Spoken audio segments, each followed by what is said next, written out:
What's up, everybody? It's Kyle, the world's #1 expert on patellar tendon ruptures.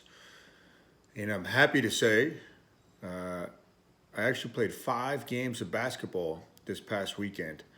Knees feel fine. I'm banged up a little bit with my upper body joints from jiu-jitsu and whatnot.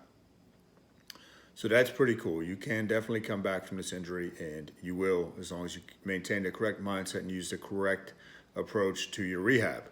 Now, what I want to touch on briefly today is a reminder that a lot of you are buying into what physical therapists are telling you as far as you got to get your quad stronger after a patellar tendon rupture.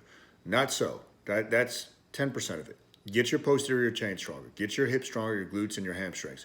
And that's something you can start training much earlier on because you're not going to have the range of motion to really train knee dominant or quad dominant exercises at the beginning anyway.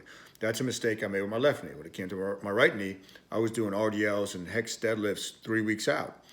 And it was the same exact injury. Tendon snapped in 4 pieces, IT band snapped, 3 ligaments torn, all this stuff, right? The retinaculums blew out. So train your posterior chain. Your hips control your knees. Your knees are classified as a stable joint. They're going to get the message from the ankles or the hips. Mostly it's the hips. So I want to make sure we have hip mobility and hip strength. Get them to fire the correct way. 3 parts of your hamstring cross the back of your knee. 1 part of your calf crosses the back of the knee. Train the posterior chain. The quad will come back. Don't worry about that. Don't worry about patellar tracking. That's not nearly as big of an issue. And when you're ready to start with the quads, what you would start with is basic terminal knee extensions, TKEs, and what we call VMO sled drags, where you're backpedaling with the sled. Okay? So if you have questions, post them below.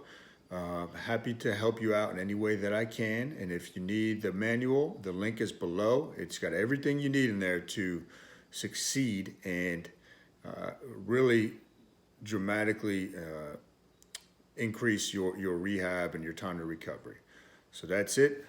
Be back soon. Let me know any questions you have about patellar tendon ruptures or patellar tendon rupture rehab.